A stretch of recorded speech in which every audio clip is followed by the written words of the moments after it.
Have you ever stopped to think about the fans behind a band? What is it about the music that keeps fans coming back for more? Or is there more?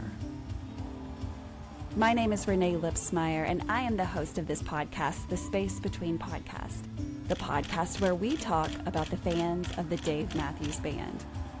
Each week, a fellow DMB fan joins the show to discuss their journey with the band. Welcome to The Space Between Podcast.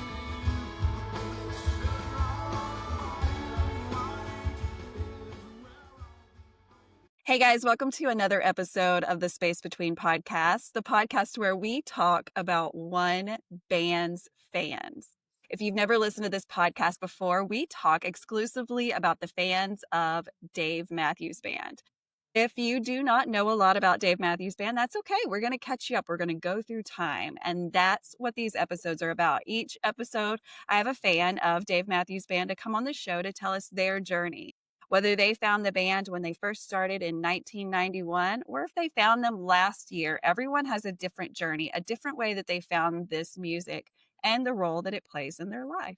And so this episode is like every episode. I have not one, not two, but three guests on this show. And so this is a special show. I'm excited. We've been trying to put this one together for a while, but now is the perfect time to put this together. And I'm so excited. So I'm going to ask my guests to introduce themselves, tell us each who you are, where in the world are you, and just tell us something in general cool about you outside of the Dave world. Absolutely. My name is Cameron Cox. I'm from Seattle, Washington. I've been to 14 Dave shows in about 6 different states. Awesome. And something unique about me in my own life, I really enjoy watching sports beyond that.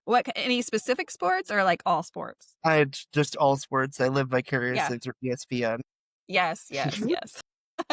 Hey, if it makes you happy. All right. Who else do we have with us today? Ryan Downey, Dublin, New York. SPAC is the home venue for me. It's a beautiful dumpster fire. And I guess, I've been to a good enough amount of shows at this point where, trying to help the community out, like people like Cameron, experience something a little different, even Carrie as well. Interesting life fact. I've lived on 4 continents. So wow. There you go. That's amazing. Sure. Yeah, that's amazing. Yeah. All right, Carrie, who are you?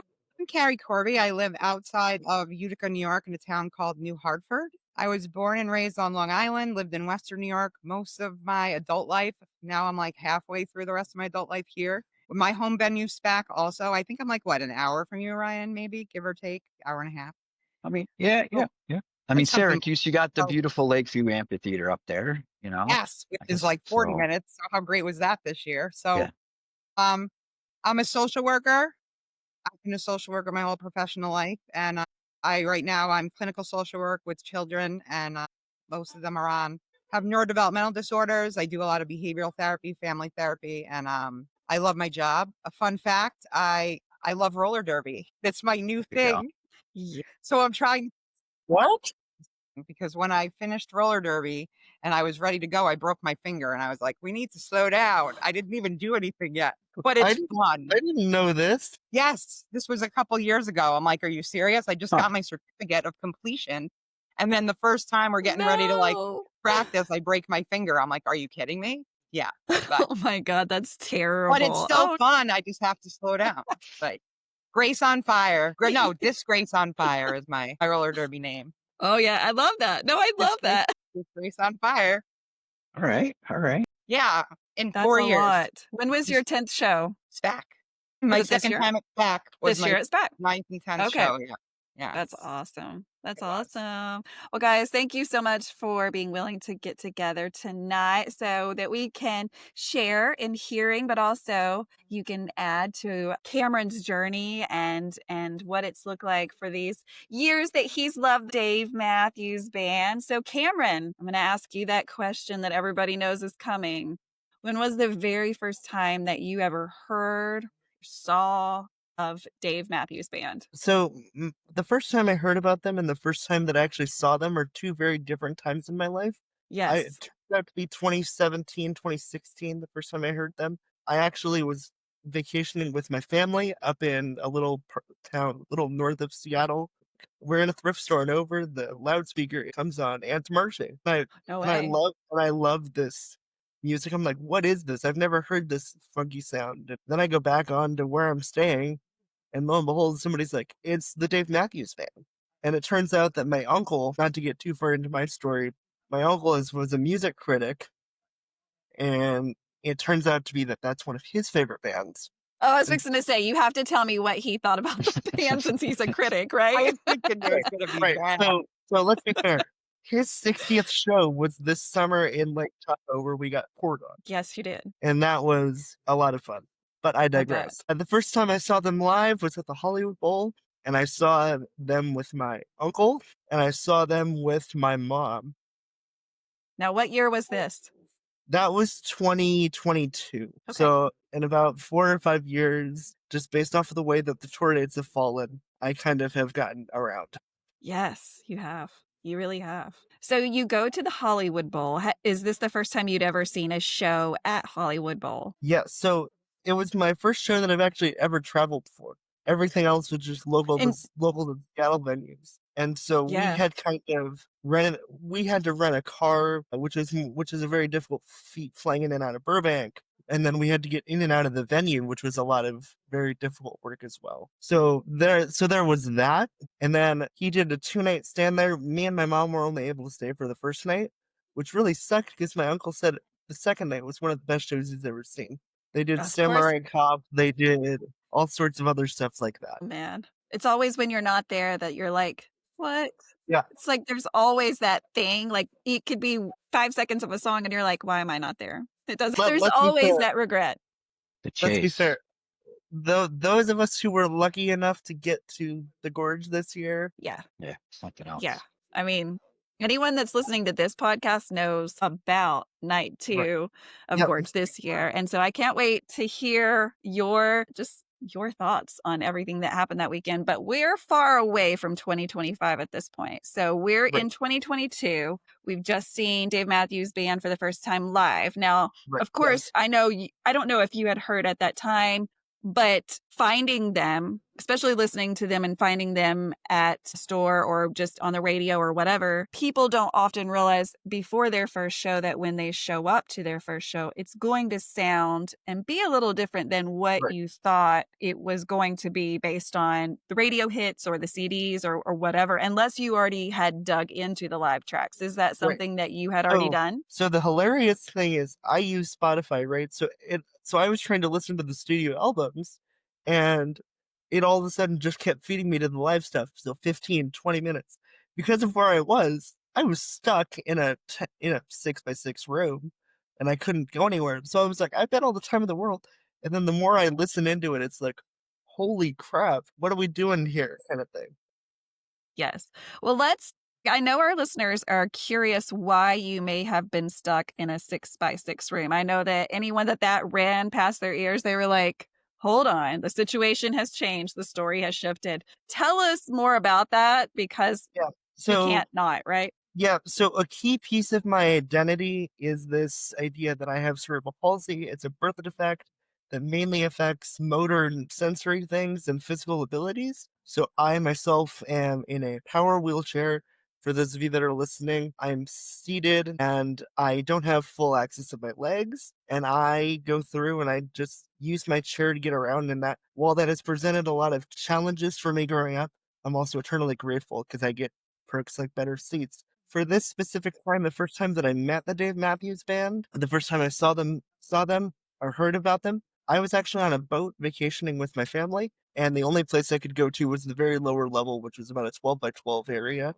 But I could only move about 6 feet because of all the stuff that was packed around me. So let's talk about the challenges that going to Hollywood Bowl presented for you, because this was your first concert. This was your first time traveling to a concert. So of course that presents challenges.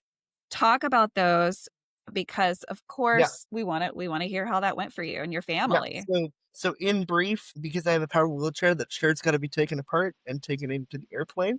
Right, where all your luggage goes, that's where my power chair goes. I get it checked at the gate, and then secondarily, you have to get ADA accessible hotel rooms, and you have to get an ADA accessible rental van which can be difficult depending on where you are and actually very expensive. I'm sure. So unless you have those 3 things nailed down, you're not going anywhere. So your parents traveled to Hollywood Bowl with you?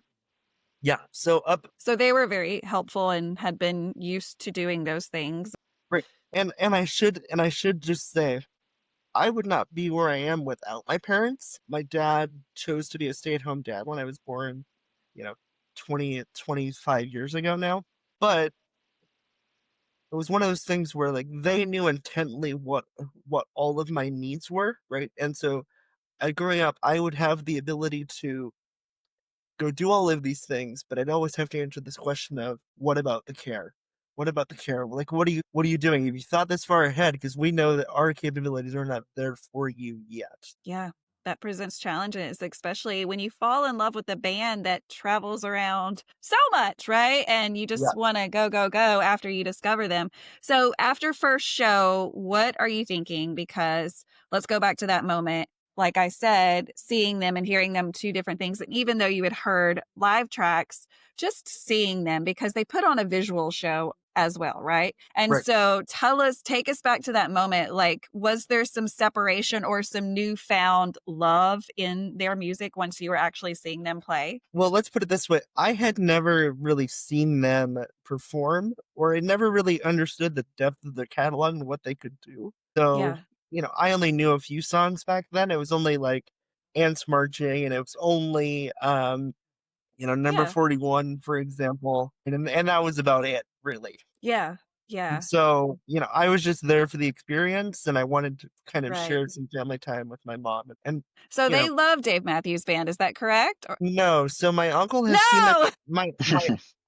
My uncle has seen them at that time 53, 52 times. But that was the first time for my mom and I. And my mom had gone with me to sort of be the caregiver, if you will, for the group. Mhm. And so, we both loved it. And, it's my first show. So I'm just kind of taking it all in, like the fact that I'm traveling, the fact that I'm here. One fun note about that, 41 was the opener that night, and I incredibly loved it. And then the closer that night was Ants Marching with Anne-Marie Simpson, which was really amazing. Awesome. Awesome. You leave your second show, and what are your plans? Are you like, I have to figure out how to get more? Or are you content and just going home and digging into some more of their music? Yeah. So it was one of those things where by the time they were at the Hollywood Bowl in 2022, they had already pre-announced the 2022 fall tour. I already bought tickets for.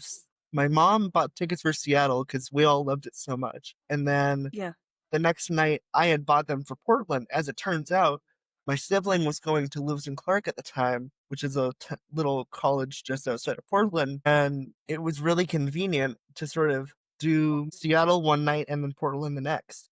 Yeah. Because my uncle was flying up. My uncle had always wanted my grandma to see it, and my grandma was super musically inclined growing up, and she'd always be like, "What in the heck is the Dave Matthews Band? Like, what is this? How does this function?"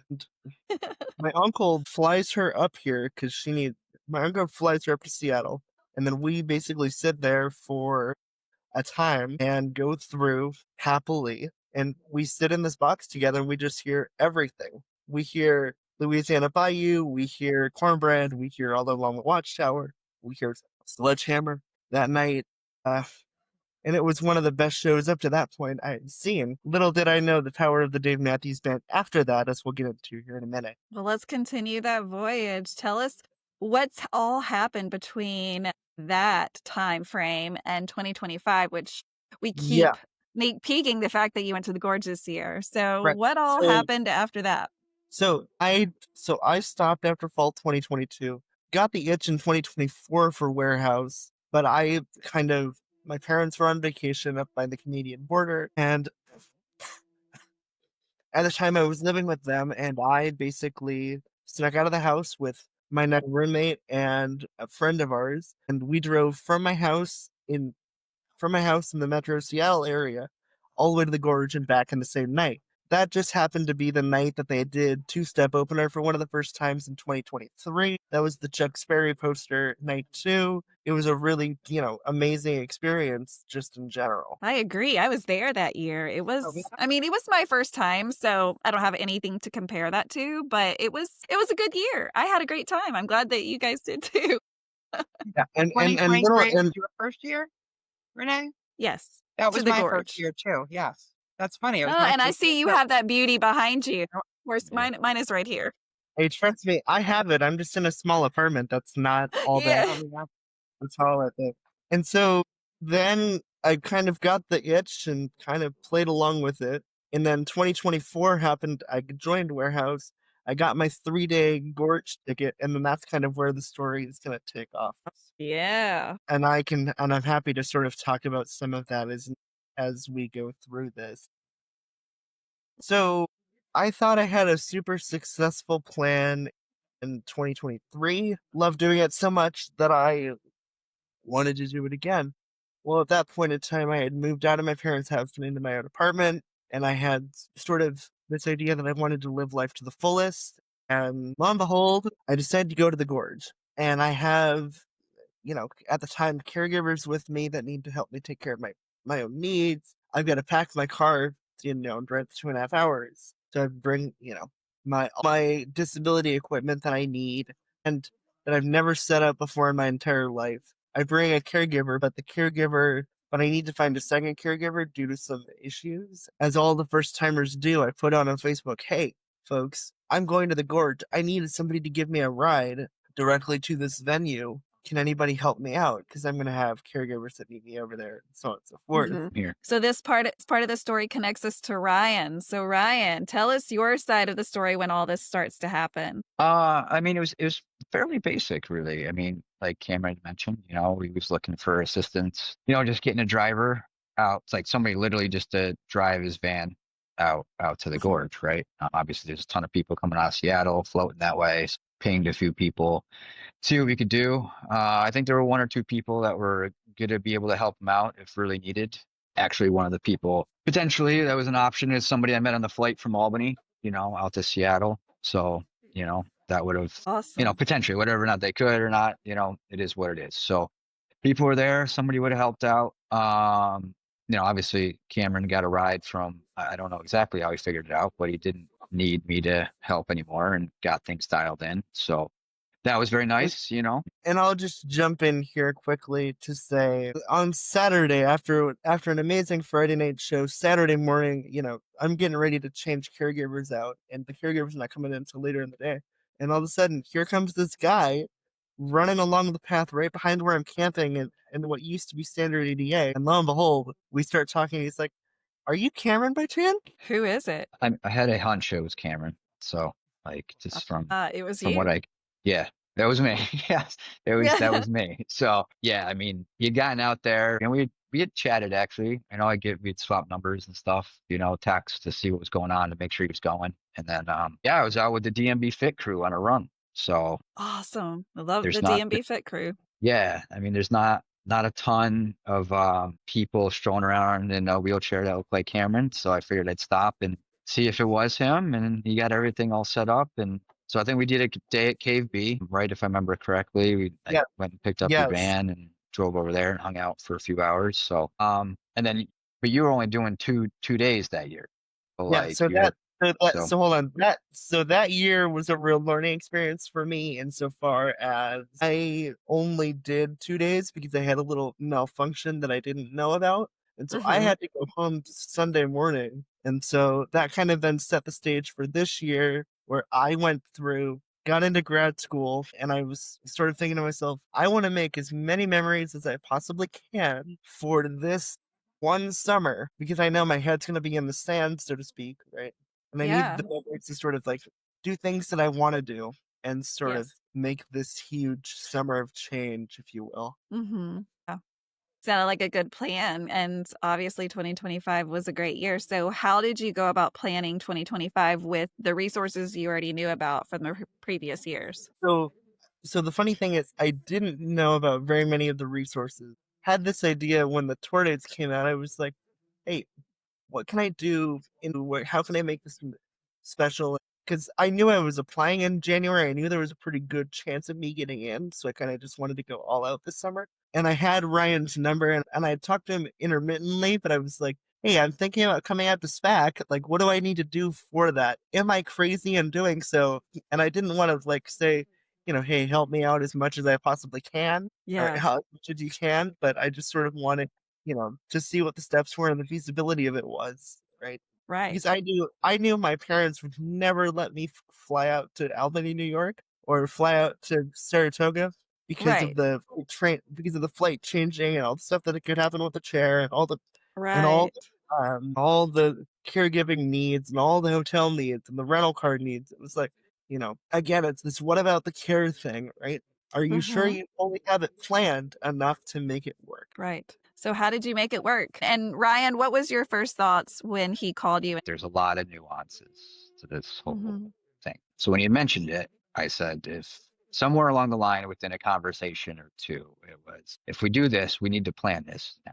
Like, this Mhm. isn't something that we, the tour starts up and we're like, hey, like, this would be a good time. Let's try to figure this out. It was like, we literally need to start when these dates are released. So Right. that kicked things off. Ryan and I had just gotten to talking, and he was like, "Hey, what are your big needs?" Well, I need caregivers, and I need caregivers, right? That's Mhm. thing one, because I Yeah. can't do anything without my basic needs being met. So I put out on the Saratoga SPAC page, "Hey, I'm looking for all of these things. It's a first time flight. I'm going to be doing this independently for my first time. Like, this is my very first time doing any of Yeah. this." Yeah. So I'm looking for caregivers, I'm looking for possible places to stay, and I'm looking for any sort of resources of what to do in the area. And then lo and behold, Here comes Carrie. Here comes first Carrie. person, the first person Yeah, I to mean, respond a on the few phone. people chimed in, that were like helpful and like could point us in direction, but there was like Carrie was the only person that really stepped. Well, thank you, Carrie, number one. And so did you just see all of this on Facebook, or Carrie, how did you get involved in all this? I think I joined the groups last year on Facebook, the different crew and like different groups. Like I learned when I went to a cover band, I met and I wish I got their names and I exchanged information. You meet people out. It was like a cover Oh, band. yeah. It was, or the Dave Matthews tribute band. I saw them play Yeah, I know all locally. about them. I saw them play locally and I'm like, I can't believe this. Like, cause I'm new. So this is like Christmas for me every day. I'm like, what is all Oh, this? yeah. And everyone's Yes. like 100 shows. I'm like, I'm at show number 3. And I'm like just the newbie who's like 51 doing this, right? I love newbies. So the best part was I'm like, I'm going to see this tribute band. It's at a local hole in the wall. Well, I shouldn't say it's a hole in the wall. Tim Reynolds actually just played there this past year. So what's the Wolcott, right? Yeah. So I'm like, I'm going to get the VIP seating because you have your own bathroom. I'm going by myself. So I'm like, I'm going to have my own table. You have your own bar and bathroom. It's just safer. I'm like, and then a boom, boom, you don't Awesome. realize you're right in front. Yeah. Like, and the stage is there. I'm like, I can't believe how close I am to this, like, but I met this girl and her brother, and I started talking to people. I think they were like the first people who I met who were like, you need to get into all these Facebook groups. And they were talking about how they've gone to Mexico and they go together every year. And I'm like, the different creation groups. I'm like, this is crazy. Like, I didn't realize this. It's a lot. This is where I'm going to find my, It because is a when I went lot. to George in 23, that was my second Dave show ever. So like my brother's like, that was his home venue. He's like, I just ruined Dave Matthews for you. I'm like, why? He's like, second show, Carrie, and you're at the Gorge. He's like, any other show is not going to True. live up to this. So I was like, but he was right. Like how Yeah. you feel when you're there. And like, it's personal, right? So I wanted to feel like that It's every different. day of my life. So I'm like, how can I feel like I'm at the Gorge Well, every day of my life? Like you can feel your aspects of it tell us. by connecting with people. I Like, want to know. right? Yes.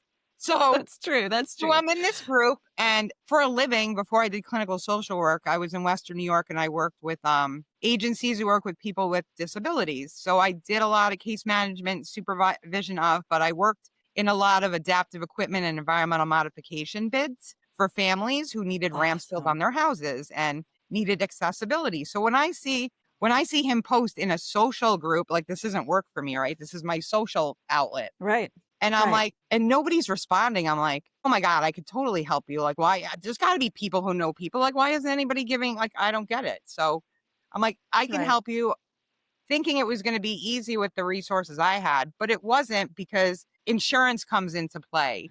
State comes into play. Yes. All these regulations come into play. And then it's like not a vacation. You're going on vacation. Now it's like we're filling audits for like the Department of Health just so Cameron could have like a bed. You know what I mean? Well, And I'm like, right. that's So, not what this is supposed to be. Yeah. so hold on. Let's take this a step back here quickly, which is Carrie is the only person who provides really anything of any substance. I tell Ryan, we put each other in a Facebook group.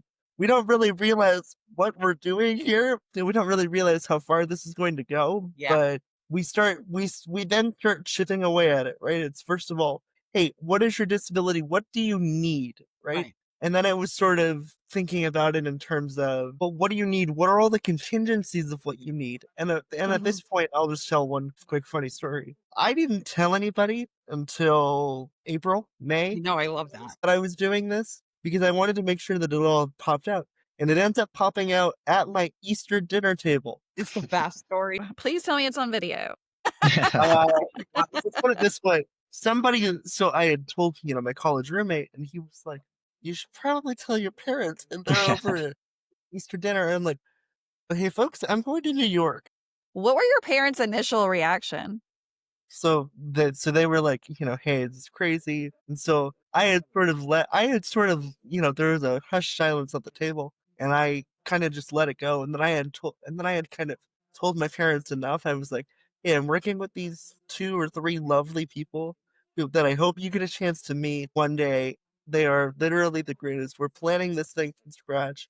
We've got any contingency that you ever wanted to get done. And, Carrie's connections are really great because they were like, reach out to, all these care agencies and reach out to the local organizations and do this and that and the other. And we end up finding a local organization called SAIL, which basically fits right into Carrie's mission of how do we make this happen? And they had chairs, they had everything. Beyond the first, like, hey, what are we doing here? It was then a matter of, hey, what do we do for the activities? What do we do when we're there? What's the itinerary? And so Ryan's like, hey, you're going to do this. You're going to go to Harvey's. And once you go to Harvey's, fly in Tuesday or Wednesday, get the day, like experience what Albany and the surrounding area is, and then go through, talk about Saratoga, right, which is its own unique mess. And then, we go and do the shows. But then from there, it was like, hey, well, what do we need for the car? What do we need the ADA accessible van to be? What, like, literally, is everything the same? Well, we don't know that.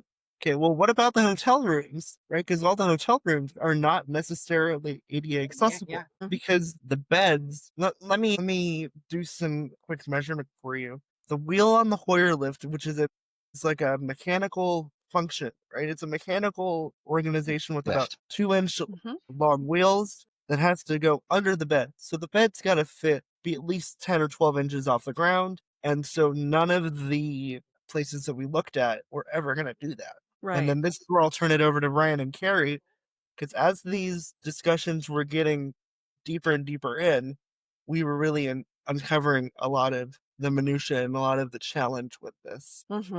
Yeah, I mean, this was all really tracked too. Like me and Carrie were writing stuff down, editing a Word doc, everybody's shareable Word doc.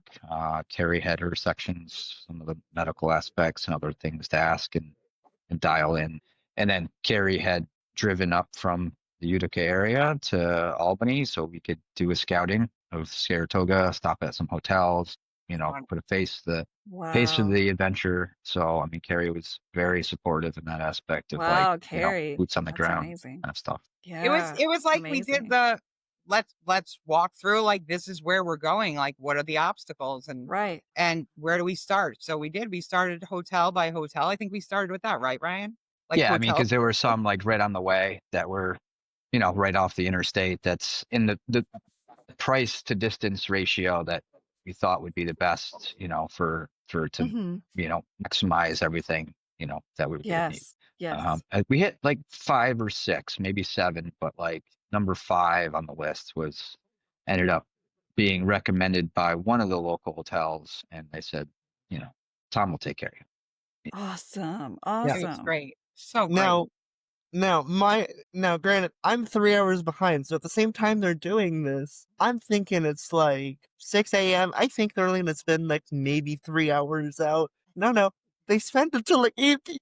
Oh yeah, we were there. We It were was out. all day. Yeah, we went to Druthers all and got freaking lunch day. or dinner. Yeah, it was a nice day. So, All freaking day. The weather was beautiful too. It was a perfect day to scout. Like, wasn't it? Like, it was perfect. yeah. Awesome. I mean, is for people that listen to this too. I mean, one of the things that we did utilize very well was like it's a basic tool where a lot of us used to it, but I mean, utilizing something like some sort of video chat function, right? There were things that me and Cameron did when he came up here that weren't accessible for him, right? But we were able to be like, oh, hey, well, let's just like video chat you in, and like you can see it through that. So Right.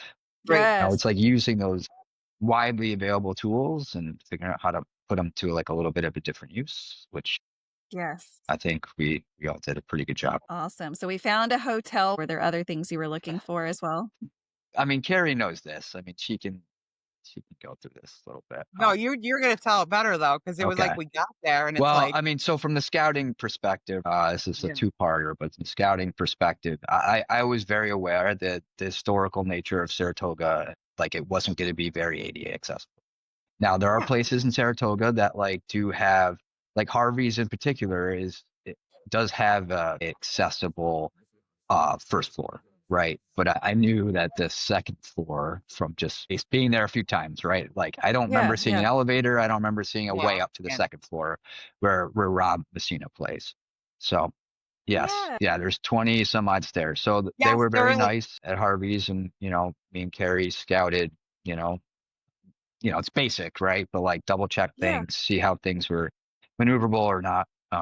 So that was a big one that I really wanted to dial in and check on and talk to somebody about. And then Mhm. so then after these guys go through and do all the scouting, we meet a couple weeks later and they're like, hey, here's what we found. A hotel, here's our biggest issues. And our biggest issues were Harvey's because, Rob Messina plays on the balcony of that. And Mhm. everyone's like, you're flying all this way. Just spend the money, do what you need to do, like make this a great experience for you. And that kind of created more solutions than problems, but it still created some pretty intricate problems to deal with. Right. And so thankfully we ran into the Saratoga Independent Living, Southern Adirondack Independent Living is their name. Sale. And those guys, They are the Bowa.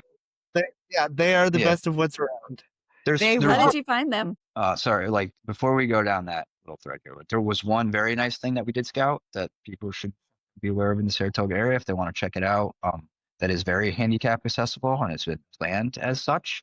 Is the Saratoga Historical Yes. National Park, right, where the Saratoga battlefield was. Yes. Which we can tie in, and we did a tour of that later. But I just wanted to throw that in there. Like we went to hotels, Hillfield, downtown, to scout out some of the location, and it is specifically designed to be ADA accessible. Great. So a lot of this, let me just take a step back. A lot of them was like, what do you want to do during the day? We can do one big thing, one small thing. And I'm like, well, I've got a degree in history, I've got a degree in political science, and I'm a teacher. And anything I can do for my students to sort of deepen their understanding of what's going on. So that's why the Saratoga battlefield was chosen. That's why a lot of these things That makes were sense. chosen. Yeah. Did you love it? It was incredible. Now, it was truly, truly incredible. And we had a guided tour as well, which was nice. Good. Like a two and a half hour guided tour. Jenna was really, really, really knowledgeable. So obviously they have to go through a lot of steps to be like certified to be a historical tour guide at one of those places. They know their stuff. It's no joke on the level of information those guys know. So Carrie, tell us about this miracle company that really kind of came through and helped you guys out. I think we had a lot of leads to places, and then we would contact them. We'd be like, yay. And then it'd be like, nay. And I'm trying to remember what they first connected us with. And I think it was just like a Hoyer lift. We were just looking for one thing. And then it turned into, we do more than just that. And we also donate it for free. And I'm like, whoa, this is getting better and better. So it's like a lending library, which Yeah. I was familiar with from the work I did in Buffalo. There were a lot of agencies that had those adaptive equipment lending, and it would be no cost because it was non-for-profit, and that's what they did. And I Yeah. really thought, well, no, they're going to charge Cameron. He's coming from Washington, because I'm thinking New York State, there's probably regs with that, like with like non-for-profits, like there's rules with lending. No, like then Sure. Cameron was going to call, and I think you took over with the Hoyer lift once we knew like what was needed. And then more and more things. I think, Ryan, you were then talking with them about other things that they were able to, oh, you're going to need this. We will be able to do that. Yep. And you know, just those guys, April and Cameron, to give them a shout out, were Yeah. so great, because it would be, hey, we have push chairs for you. Hey, we have anything. Like, what else do you need? And I said, we need pads for the seat. We need Uh-huh. foot straps. We need all this stuff. And they had And they put in an Amazon order for us. We didn't have to pay for any of it. Isn't that wild? Just to Yeah. borrow, right? It's amazing. Yeah. Amazing. So then behind the scenes, the three of us had sort of talked about, okay, what's our next challenge? Well, our next challenge is going to be, how do we pay for things, right? And so then that's where the GoFundMe came along, and we'll get into Right. that more in a second. We end up making more, spoiler alert, we end up making more than what we need. So then we had sort of talked about, hey, anything more that we make, we're going to donate it right back, because it's a local organization that sort of suits the needs of everyone. And Yeah. there's that. But Yes. to go back to Carrie's New York regulations thing, another challenge we had was all the caregivers, right? I'm not from New York. I have no bloody idea where Saratoga is. I've got no clue, like, what's left, right, and center. And I call these guys, and I call all the state organizations that Carrie has, and she's like, you need a New York doctor's note, and you need a New York residency, and then they need to make a plan of care for you. It doesn't really work that way. Yeah, it's this whole thing. Right. So then the next question that I started to ask was, hey, well, do you know anybody who would do this for free? And then not for free, but for, like, say, whatever New York minimum wage is. Yeah. Not minimum wage, but whatever New York wage is. Edit that out, please. Like private pay is their company, and some agencies, even non-for-profits, would do like private pay. So it blew my mind that there wasn't that option. I'm like, right. Now, granted, those things took a long freaking time to adapt and adjust, and that was my sort of smoking gun, because I had done all of this. I had done the pieces of this trip independently of one another. I'd spent weeks away from home before. I'd obviously been to college by myself, so I've already worked with the caregivers. I know what finding those looks like, but I'd never done it on the whole and have it be things that I wanted to do. Yes. I used to fly back and forth from Phoenix to Seattle all the time. So finding caregivers was a bit of a pain and very, very difficult, both from distance and just availability standpoint. Because a lot of the shifts that we were working on was we need a 7 a.m. to 9 a.m. And then we also need a like 11 to 1, like 11 p.m. to 1 a.m. because we need to make sure that when we get back there, we have enough time, because we're going to be on concert high and we got to get out of this unknown location and drive 30 minutes and do all this stuff. Yeah. I mean, that's part of this too for other people listening, right? Is that, you to look for things like sale, if you were to do this, right? To look for hotel people, call a bunch of places, see what they do. I mean, there were places in hotels we went to that you could tell that, not in a bad way, but they were just kind of like, but like, we might be able to do something. It's like, well, we don't want to hear you, it's kind of like, this is a big thing. We need somebody that's like engaged, and like Tom was super engaged, like at the Best Western Clifton Park. So, like as we go through this, other people listening, right? It's like if you typed in or look for another organization like Southern Adirondack Independent Living, maybe there's a place out in Seattle. Obviously Cameron would be a good, person to reach out to, for accessibility and other things to the gorge. But if you're in California or Colorado or something, right? Like look for organizations like Southern Adirondack Independent Living. Yep. Hotels, same thing. And like home care services. There are the big thing, right? That I don't know how we actually landed on this part. I don't know if it was Chamber of Commerce or Sale. I think it might have been Sale that recommended Was it? No, Chamber of this was Commerce. I'm almost positive they gave you like a lot But of. like, Felicia's Oh, home wow. care service, right there. So as Carrie is mentioning how New York State, right, has these regulations and these things to do, I'm sort of assuming, and it's not good to make an assumption on this front, if you just travel somewhere and hope that it's going to work out. Yeah. But then there's something like Felicia's home care services in Saratoga that directly connects her fee is to connecting caregivers to people that need it, and it seems to be my understanding, Carrie, potentially, is that it's mostly like cash based, right? People are Yeah, and I'm paying for thinking, services. So to look into things like that, you have your Word document that we build, your Excel spreadsheet, your other communication pieces of the puzzle to let everybody right, know like what we're doing and where things are. These we had are weekly meetings. resources. We had Yes. weekly Yeah. meetings. We had Yeah. weekly And certain Zoom points. meetings with the PowerPoint. We went through everything. Ryan kept us all organized. It was great. It was like, all right, what are we at? But you needed to have that person to be like, all right, this is what we got to help Cameron get to. This is what Carrie's got to look into. And then Ryan wants to be able to check that off to be like, we don't have that as something we don't need anymore. But it's great because that's I think his strong suit is like, well, let's get the needs met. What do we need? Boom, boom, boom. I'm like, I love that because I can do the work. Somebody else has got to do the Excel sheet. So if somebody's telling us like, keep going, then it's like, all right. But no, it did. It worked. Those meetings were really imperative for. But the beauty is, like, I think once Felicia's came, it was like, great. Once he knew his schedule, then she could fill and find and hire people that he could interview. Yeah.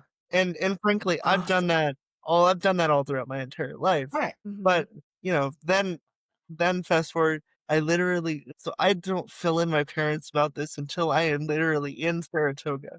And I told them little bits and pieces like, hey, here's the hotel I'm going to be at, or, here's my plan. I'm leaving Tuesday night and I'm coming back Sunday. So I get to Saratoga off of a Seattle to Chicago red eye, which is not a lot of fun.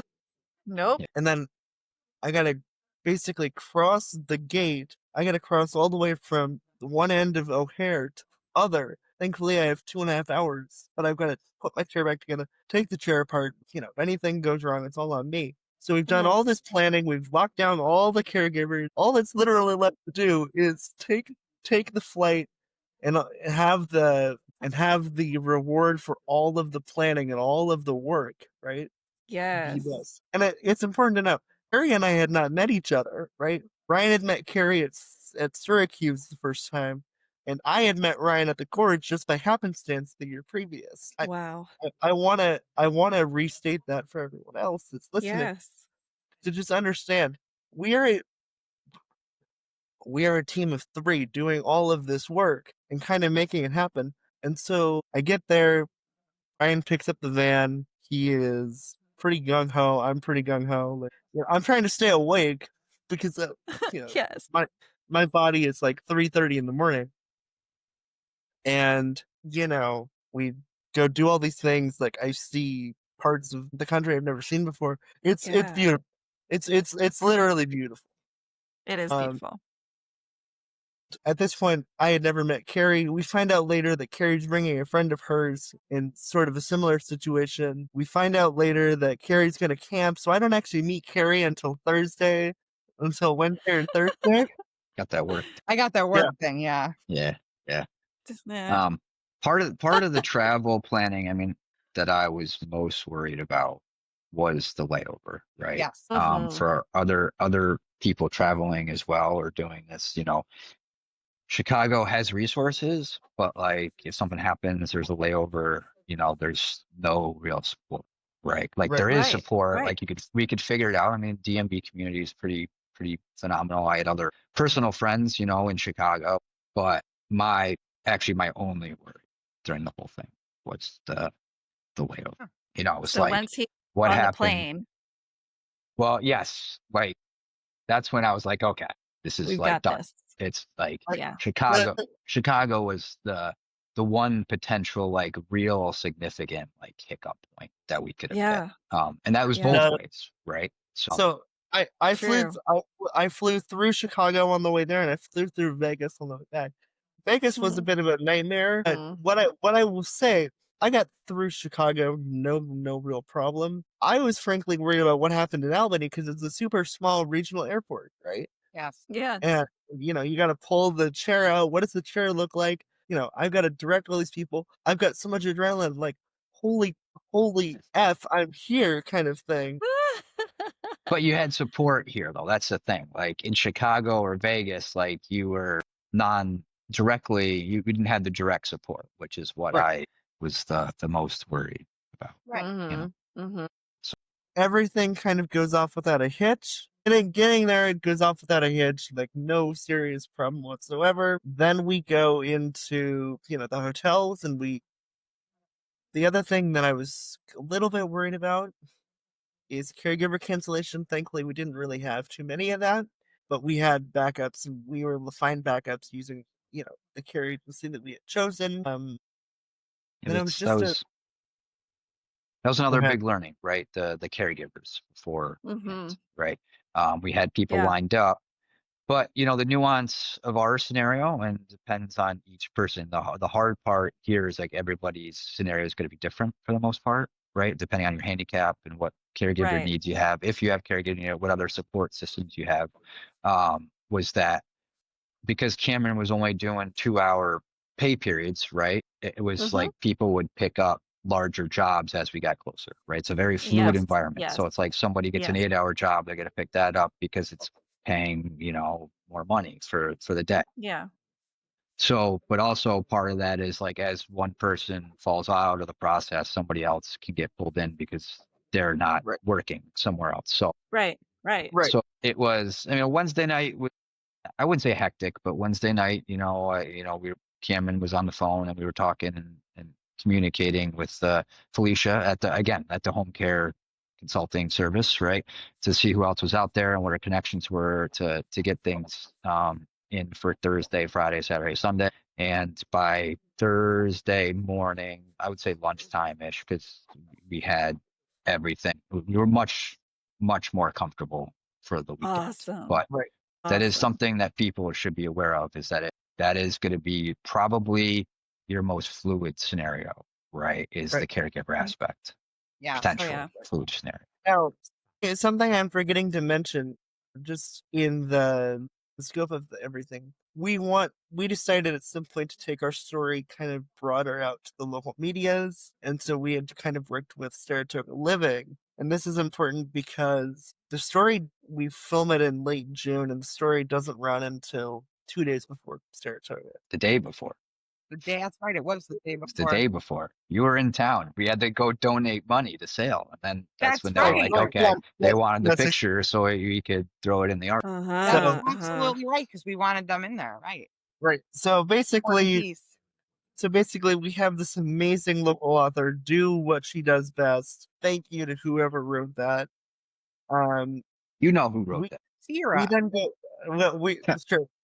Sure, Sierra. Thank you for that. Yeah, whoever wrote that, you're funny. Then we decided to all meet up at Harvey's, and Harvey's was its own little disaster because, I've never been there, so I get there at like 5:00, and then there's these guys who literally help me transfer in, and we literally are hooking up backwards this pushchair going all the way up the stairs at Harvey's, like make a turn all the way upstairs again, and then all the way out on the patio. Isn't that wild? I'm so glad they did it safely. I don't want to cut that story off, but I do want to give a little insight into the Saratoga Living thing, because there was a previous article. I don't know if you've seen this, Renae. This is the Saratoga, our 26 years Dave Matthews Band Obsession. It's a very good article by Will Levitt, right? It's, the church, like the Church of Dave. I don't know if this is actually. I have not seen this. Well, we'll have to. So there are currently in circulation that are left. There are currently under 20 left. I just want a copy of each page, like scan it in and email it to me. I'll mail it to you. Well, yes. I can send you a hard copy. But long story short, Renae, he sends me this copy as a Christmas present. It was part No of a way. swag gift that I would send out to people with sellers and stuff Right. like that. So, So, but so like, so Cameron had mentioned he went big. Cameron was like, "Oh, we should call Ellen DeGeneres or something like that." And I was like, "I don't know if I want Yes. to do that. That's Yes. like that's a little too personally." So I was like, but now that you say that, let me reach out to somebody because I had seen this article years ago. Like he knows people in the area, and I was actually looking for some other connections to, put pieces together with tickets, etc. Whatever, right? And that's I'll when Yeah. so find a Yeah. group. Will was the connection point from like Cameron and I and Carrie to Saratoga Living, which then ran the very well built article by the Saratoga Living team in Sierra. So Yeah. And who now, also and now, showed up at Harvey's, by the way, to see it yes, afterwards. yes. Awesome. Yeah, it was Awesome. great. And I'm so excited talking about this that I can honestly sit here saying, given the sort of arc of my story in summer, I cannot freaking believe that we even did this in the first place. So coming on back here, I get picked up at the airport from Ryan and his mom, and I've met his mom virtually, right? And I've never met these people, so we decide, let's go to Treehouse, let's go on this tour, let's do all these things, and let's do one small thing, one big thing, right? I'm so glad I came in on Wednesday, got my feet underneath me for Thursday. Shows were Friday, Saturday. I fly out Sunday, and we just do as much as we possibly can. Heck, Ryan and I decide to scout, search like the venue the day of, Important. so we get a personal guided tour of SPAC. Ryan's big thing, was let's do one big thing, one small thing, because that's really about all the time you have to do before Mm-hmm. you travel. And of Yeah. course, I just want to get to the ground and I want to explore. I want to do everything. Yeah. So Ryan was great. yeah, One big, one little. Let's be realistic. how Ryan frankly helped me stay on track with that.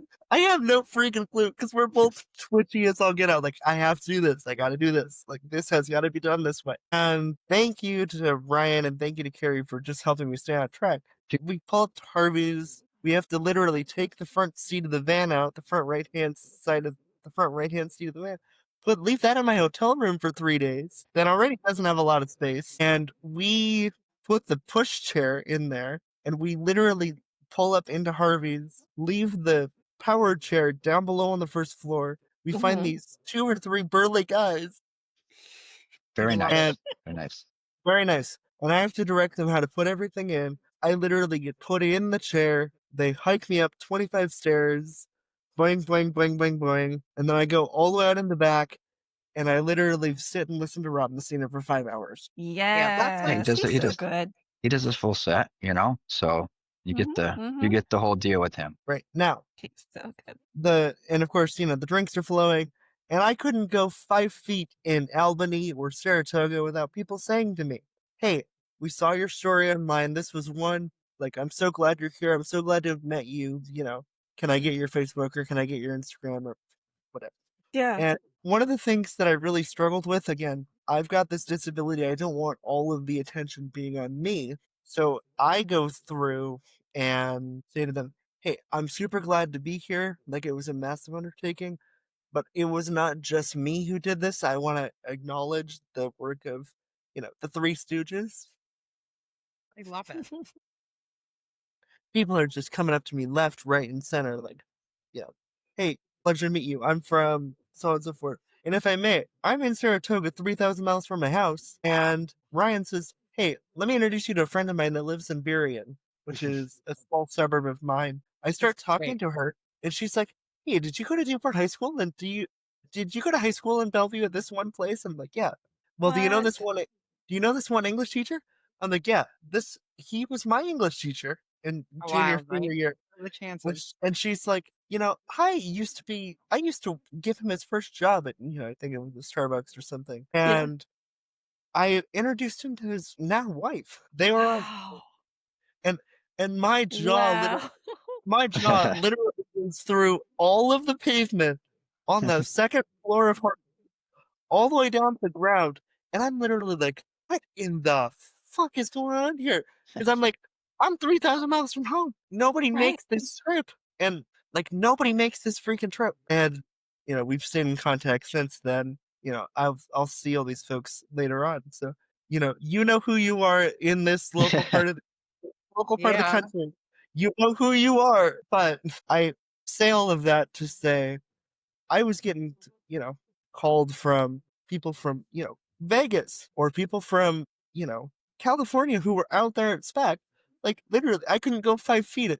So it was sort of overwhelming for me emotionally, right? Sure, I bet it is. So that was Thursday. Friday, we get a tour of the venue, and one of the things that Ryan was super adamant about was, hey, we need to get you undercover in SPAC. Right, the first 5,000 seats are covered. The 25,000 behind you are sort of like the Gorgelon, but much smaller, and you don't want to be there because it's terrorists and it's really nasty. So we had been working with security, and they say, hey, you want to move from the top of the covered area of the 6th row for night 1? Heck yeah.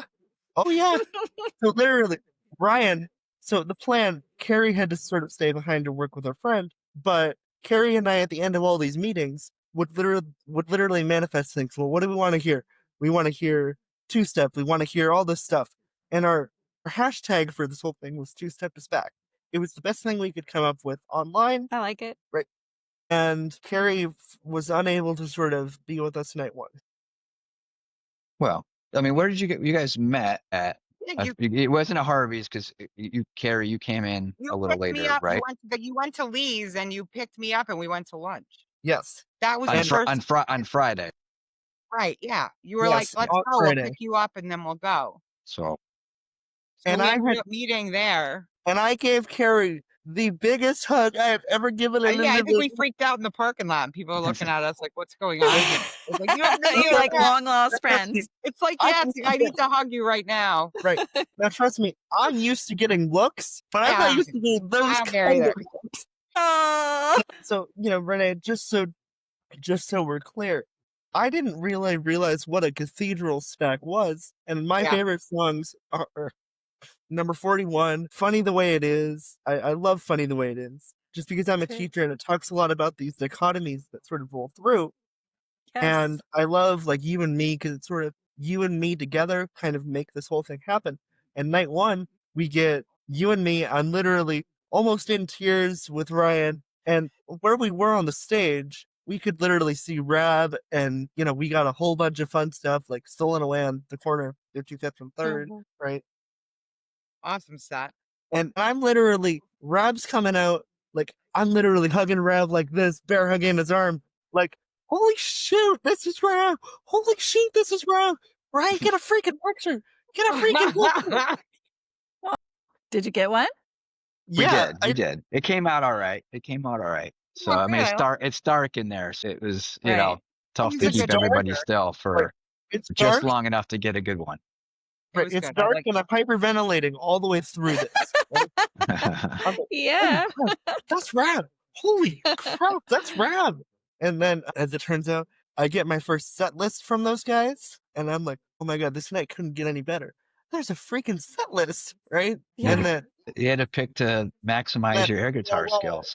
And then somebody did an air guitar. Now understand, the joke on stage is Dave sweats a lot. I was sweating I don't think it's a joke. It's a medical condition. Hold on. Hold on, let's be fair. Ryan has never been to a concert with me. I'm just pulling him in for this weekend. And I kid you not, I'm strumming and air guitaring so hard that I'm sweating. And Ryan's like, are you okay? Like, I'm literally yelling everything. I'm kind of going ape shit wild. I have videos of you like strumming the guitar. Is there, Ryan? Did you take videos? There's a You and Me video, actually. Yeah, I took one. Oh, I think there is, right? Yes. And yeah, I have a You and Me video. Yeah, you did some good honestly, pictures and videos. That night was so incredible. I was like, how do you top that? And of course, the first song night 1 encore was Sister, and my family itself is very small. So my mom has a brother, right, who got me into DMV in the first place to review. And Sister is one of those songs that my uncle's in Chicago and is videoing them 20 years ago and calls my mom, who's in LA on a trip, and it's like midnight. My mom's like, what are you doing calling me so late?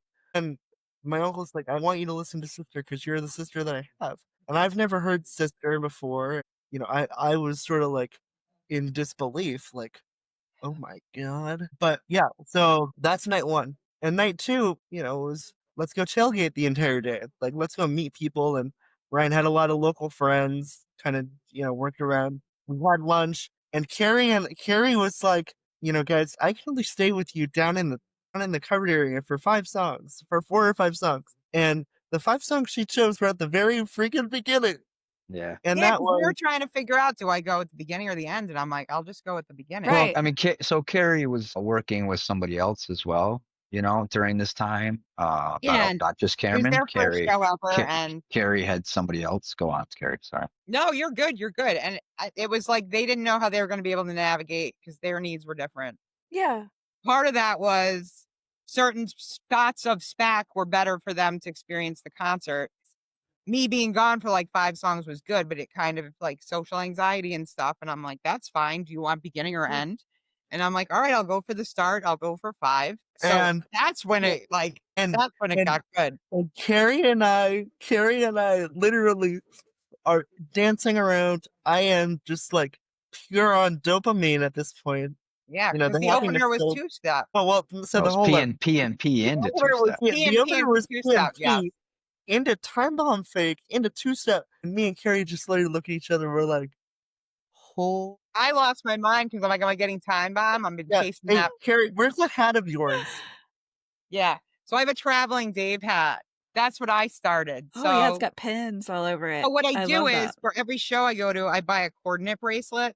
And then when I'm done, it goes on my hat. So I don't have like all these t-shirts and stuff. I have a hat of coordinates. And then there's this wonderful gentleman who makes these pins in one of the groups.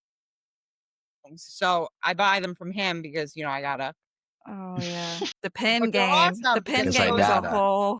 Because I gotta. Because I gotta. Yeah. I got it's beautiful work. And I'm like, I want to have it. And then, but I have a coordinate for every venue and I have to go. And that's the rule. Like, and when I'm done, it goes on the hat. But it gives a memory of like show, No, this was night 2, and I'm super like excited to do all of these things, right?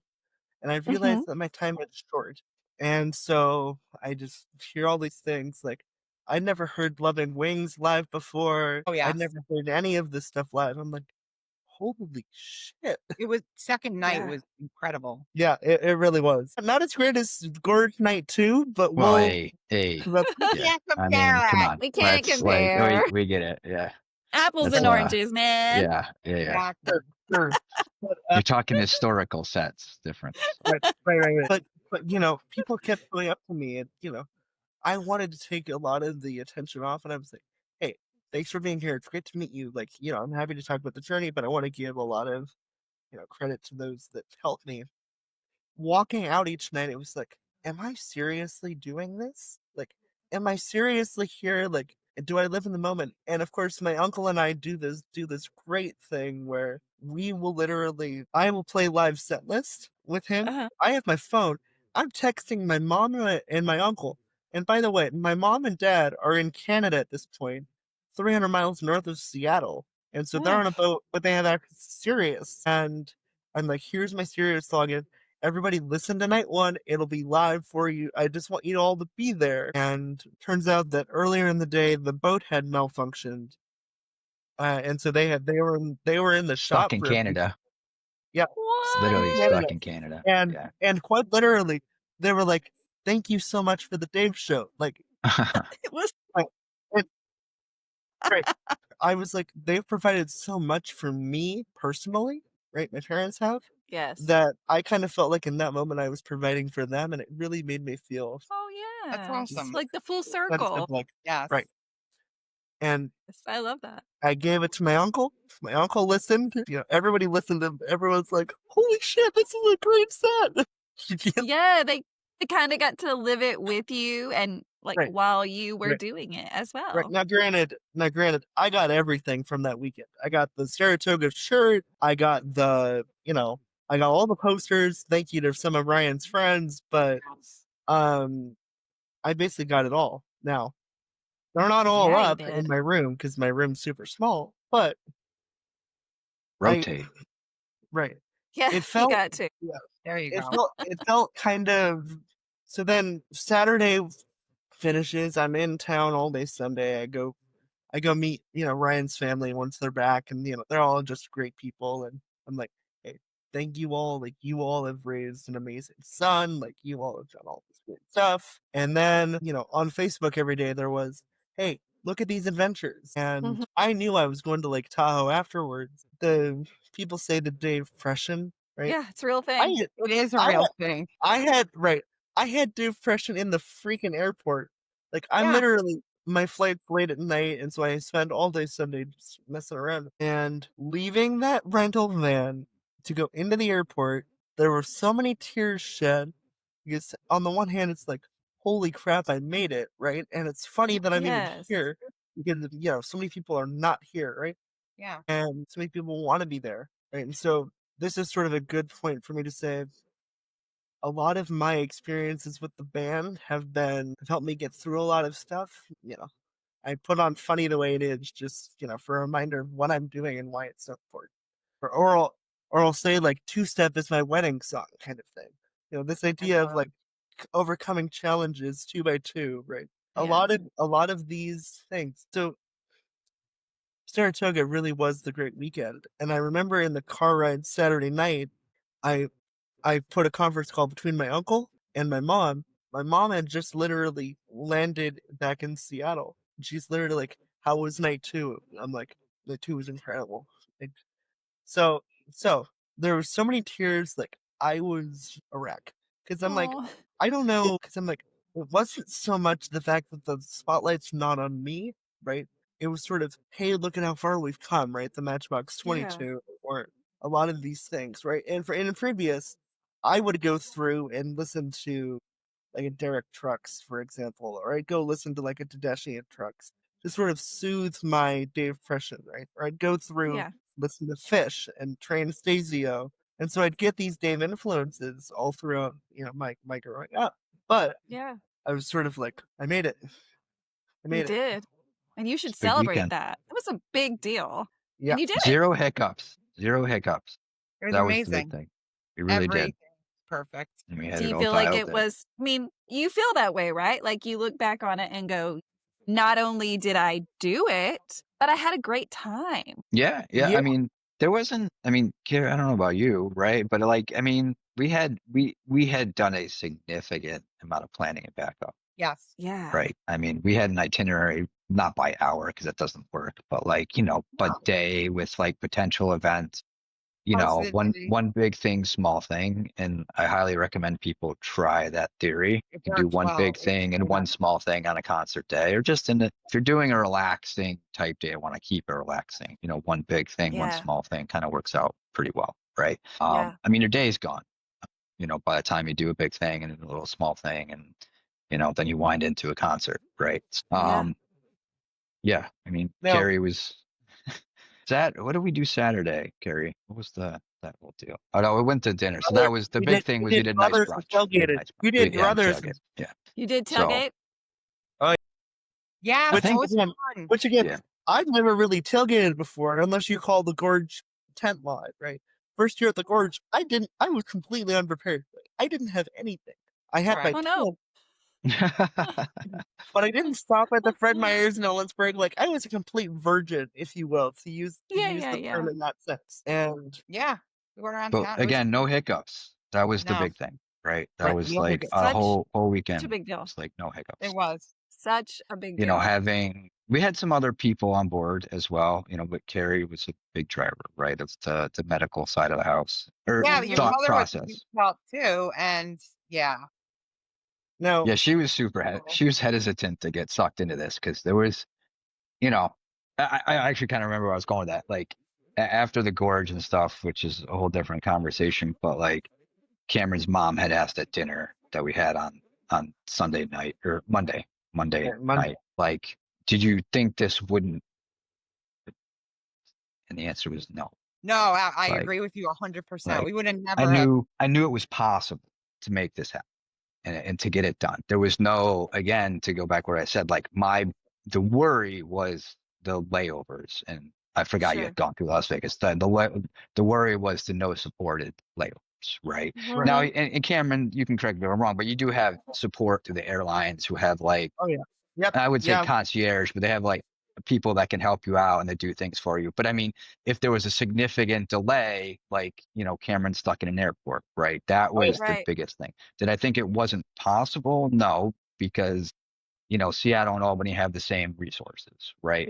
And costs. I knew the Dave family and Carrie's connections that might donate, or people that she knows, right? Like, would step up to cover what we need to cover, right? Mm-hmm. It was really just Right. the resources are there. It was utilizing people like Carrie Yeah. to connect the dots. And Renae, there's a few things I'll say looking back on this experience that I think are, quite cornerstone like for me. First thing is, I did this trip independently, but at the time that I was doing it independently, I was like, damn, these set lists are so good. I wish I was sharing it with my uncle and with my mom. Yeah. I Right? know. Yeah.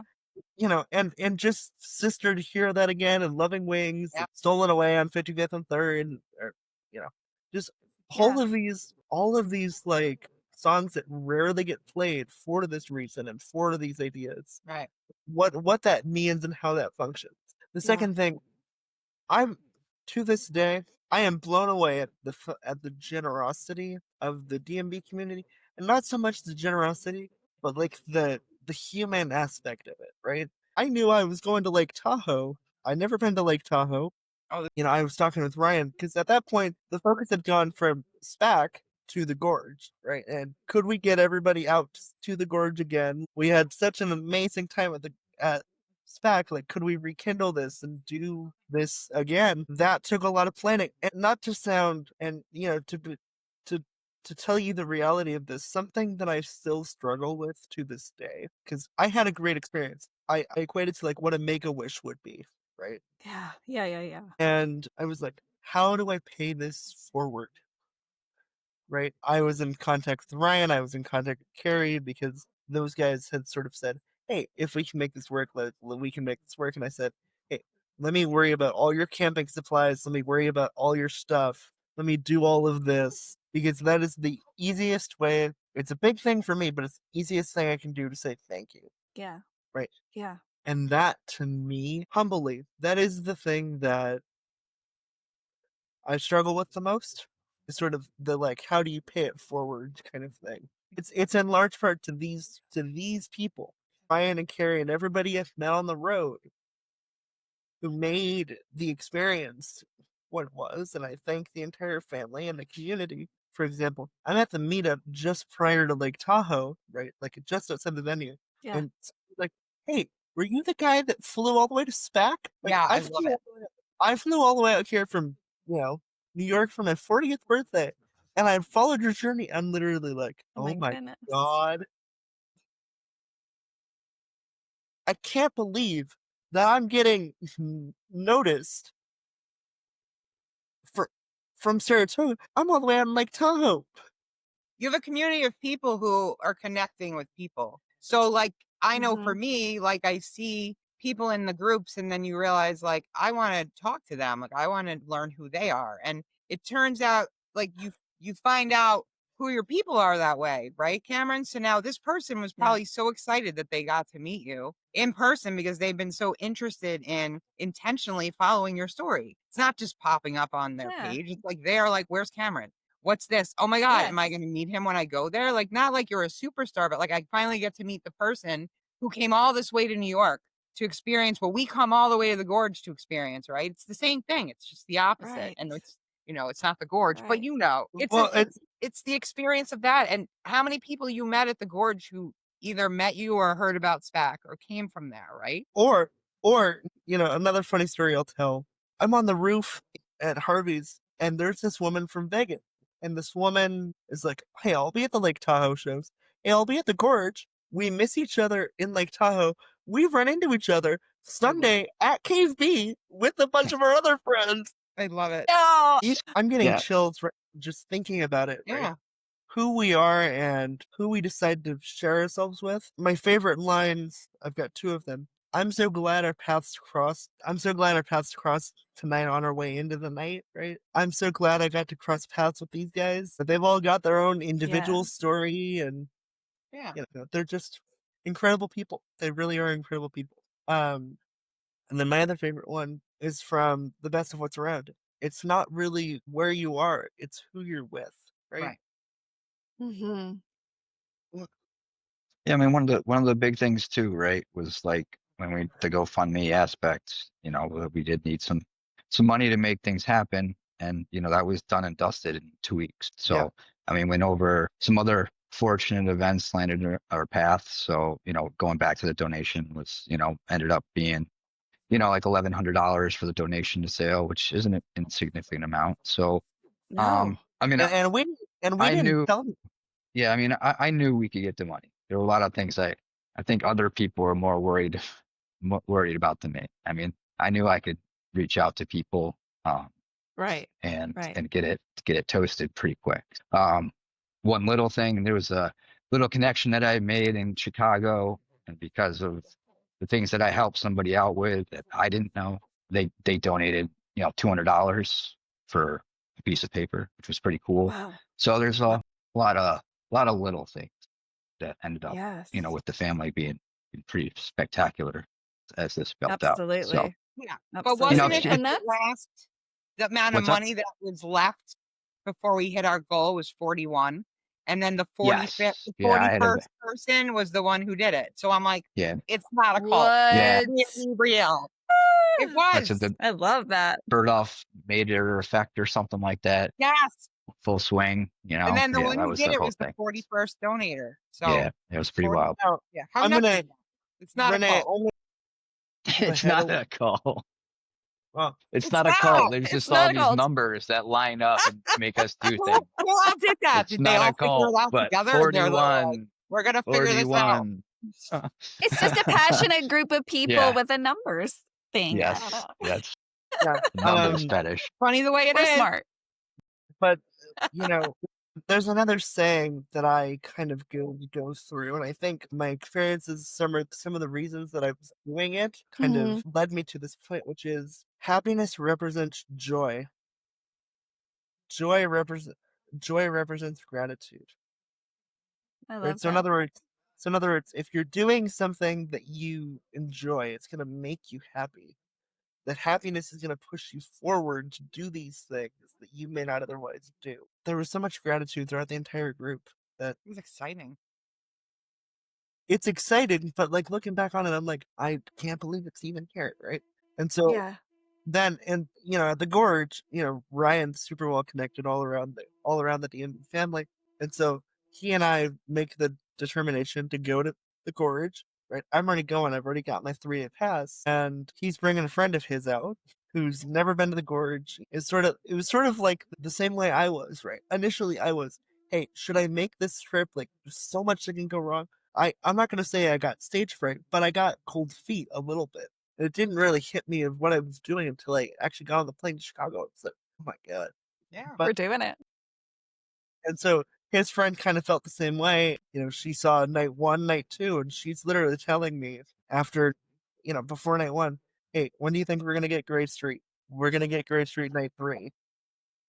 When, and these are people who have followed along the journey, and, I've never met these people, but Brian's connections, I literally go up, give her, a giant hug, and I'm like, thank you for everything. And I hope this weekend is great, right? And, with all the connections I had made, I'm helping other people get to the gorge. Or I'm helping other people get wherever they need to go. Yes. And I think your story is going to help people continue to do that even throughout the future as people listen to this in a year from now or 2 years from now and wonder, how am I ever going to make it because of X, Y, and Z? I think you're a story. You're proven that with the right support system, you can get it done, but also give yourself so much credit. You did this. You did this. And you have to, I know you feel so good about it, but give yourself so much credit forever because it was probably scary. Like you just said, got cold feet, like, oh shit, am I really about to do this? And you did. And it turned out wonderful. So, that can be taken so many ways, even as listeners are listening to this. If there's something that we're afraid of, but we want it so bad, usually those things are scary because we're pushing the limits of what we think we can do, right? And that's a scary situation for anybody. And it was for you too. Right. And, I'm literally helping Ryan's friend, like convincing her to buy the flight out to get to the gorge kind of thing. But we do, Cameron, we do have one piece of the puzzle left. We do still, I wouldn't say we've been procrastinating it, but we need to set some time for it because we've been chipping away at it to like utilize what we've done and point out some resources for people. And Yes. now that I've built a video for the DMB community for, the SPAC world, the beautiful dumpster fire, we still need to kind of dial in a framework for traveling, for ADA people, right? To help, kind of get that out. And, we actually have, it's like 90% completed. We just need to spend the time to get some slides, professionalized for us. And then, have the conversation. So, and then, it is our learnings, Carrie adding things to the document, me, Cameron adding things to our documents, right? Where, just to give, because you can't go down and fix the little nuances for each person with a disability, right? Just because there's different ones and there's so many different nuances for everybody traveling or doing what they want to do.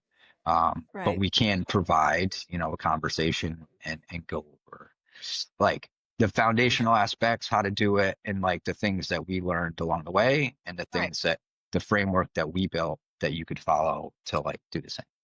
So they can make their own. And the framework is great, but it's also, what are the obstacles in front of you and how do they work, right? And how does what do they need? What do they need and how do they do it, right? And I credit Carrie with a lot of the learning here, and it's person-centered planning. I don't normally do that way. I only deal with problems that are right in front of my face. You only do what? I only deal with problems that are right in front of my face, right? But you only have to do that. It's a barrier for you, right? Right. My point being, though, right, on something big like this, right, it was unbelievable. I felt like I reclaimed a lot of the things, right, and sort of reclaimed my own voice through a lot of this. Do you think if you didn't have a disability that you needed to make ADA and we had to do this whole thing, if it wouldn't have been as big for you? I've wrestled with that, right, and I don't know. Hard to know. No, it is. Yeah, right.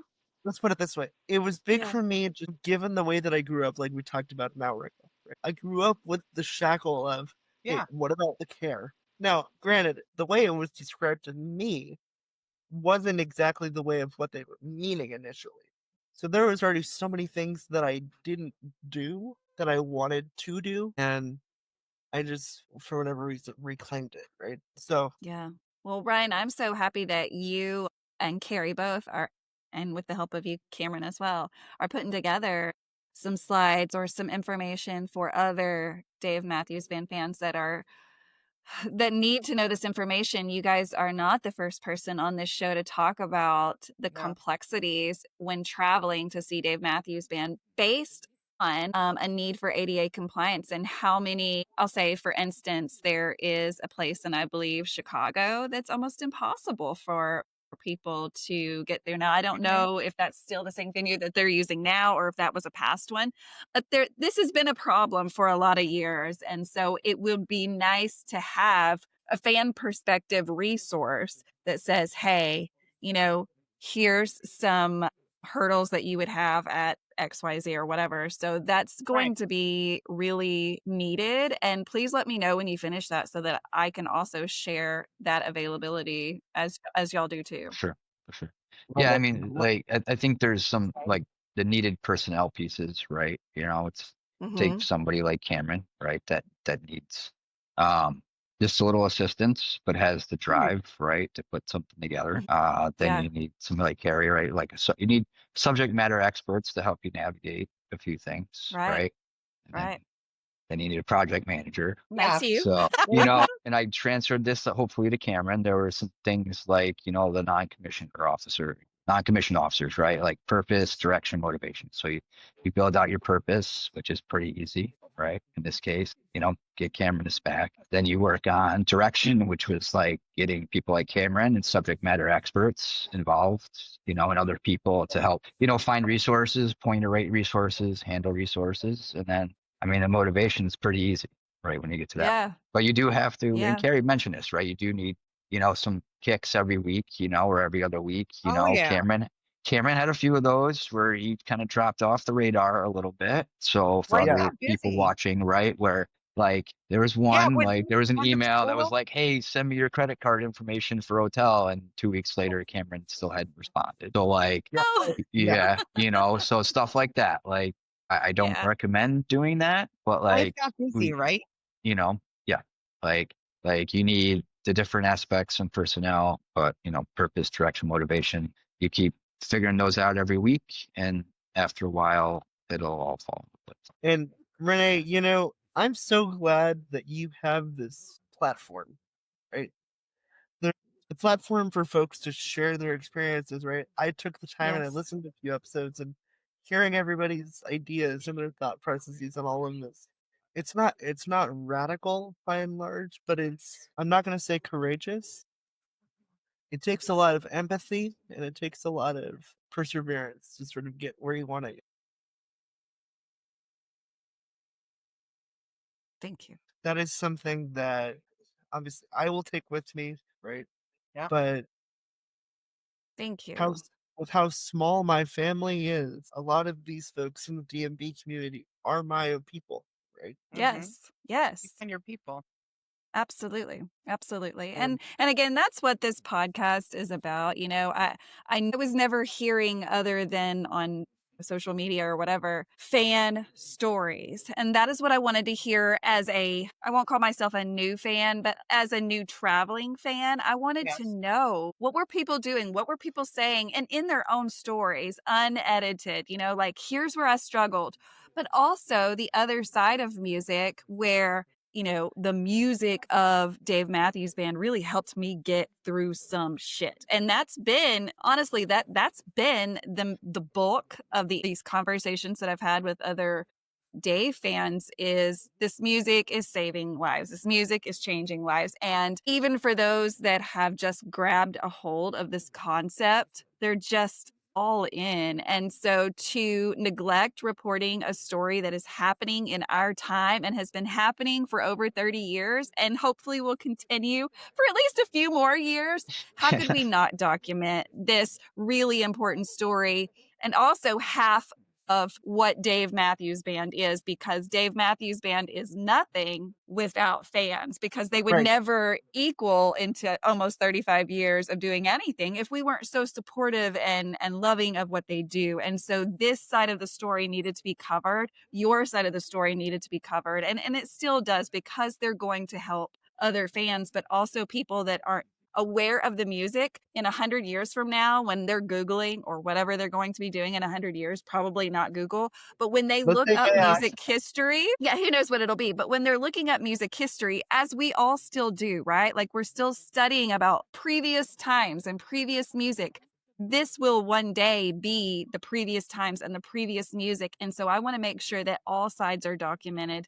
And that is my goal on this show. And so thank you so much for just helping me to be able to do that. And I think the more that people have figured out, oh, that's what she's doing, she's documenting for the future. Okay, then it makes way more sense. But also, it's so much fun to talk to people that have that love and passion that you also have, because I don't know about your life, but like I could probably knock on any neighbor's door and no one wants to hear anything about how I feel about this music. But you guys, you are on board from moment one. And I dig that. And other people dig that too, to listen to these episodes and go, okay, I am not the only one with these feelings, Right, or exactly. I saw that completely different, or I heard that, or I took that a different way, or whatever. And so it's just created like a fan world that I am so thrilled to have created. And the story, I dig y'all to anyone that's listening to this that is not even aware of why I started this podcast. The why I started this podcast is a big deal. So I invite y'all all to go back and listen to this, because it's a mental health story that has turned out a success story. I love that.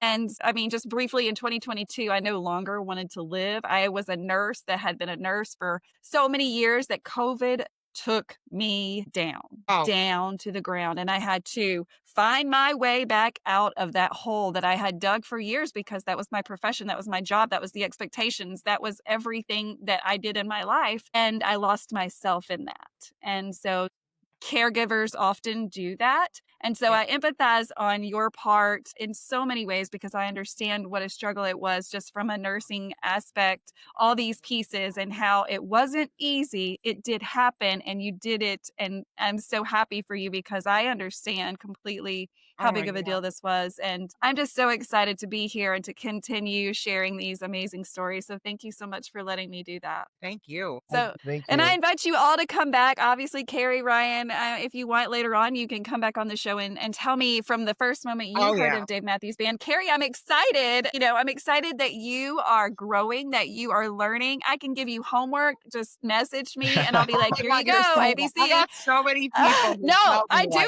It's, Renae, if I may. Yes. Every year at the Gorge, I've got to take a caregiver with me. Right? Yes. Just due to the nature of the job. And this year, the caregiver I had was an all-star. I'd been to the Gorge many times, knew what had to be done. We were stopping in Ellensburg regardless. But he was a DMV virgin. And by night one and a half, he was literally like, Cameron, I get it. I love that. It usually just takes one live show. Well, right. And if the music doesn't sell it, the people do. The people do. And, I've talked to Ryan and I've talked to Carrie about this before, but there should be places where we all meet up every year because of how I agree. Oh, I'm totally doing that, Cameron. As soon as tour comes out, you're the first person I'm texting. Whoa, what are we doing? You got to start a new spreadsheet. It's a new My brother spreadsheet. thinks I'm crazy. He's like, I don't worry about it right now. I'm like, I have everything booked before all these shows, even tickets for sale. Book the Sphere, for God's sake. My goal forever has been sort of make family and build connections with people who are family. And so it's sort of like when you go on a first date and you realize things are going well, and then you introduce those people to your parents. Yeah. There's a human element to it, right? Yes. Yes, I have the stories to do it, right? Or the memories of what it used to be. But I also have this like, hey, I'm going to be okay. Yes. You are okay, Cameron. You are Thank okay. You. And yes. Right. But this idea of like, hey, I can reach out to whomever I want with whatever things I want to do. Like Carrie and I were just texting the other week about the freaking Bills. Polo Bills, I should say. Yeah, no, Buffalo Bills. Oh, no, guys, thank you so much for taking time out. I'm so happy that, Cameron, you have gotten this documented so that later on, even though I know it's documented in story form and all of that through the social media, wow, it's so good to have everything documented. And now you'll have this video. So in 10 years or hell, in 5 weeks, when you believe you can't do something, watch this video and you'll be like, I can do anything. Exactly. This is what that's for, is to remind you that you did it and you're going to still do it. And this community is amazing. And again, that's what this podcast is about. So thank you guys so much. And thank you. Renae, I've got other connections in the group. Like if you want to talk to any of these people that I'm thinking of who are major DNB fans, or I want to know. I want to know everybody. Right? They don't have to be super fans, The people I'm thinking of are super fans. You're looking at one of them. Well, I can handle it. Anyway. Nice. Thank you for your platform. You know what? Frankly, I wish my arms could extend 5,000 miles, right? Just do a group hug of Ryan and Renae and Carrie. We'll have to do that next concert, next season. Next tour. Thank you so much again for tuning into this. If you are listening to this on a podcast app, just know that you can watch all of this. And I encourage that so you can see all of these faces tell this journey.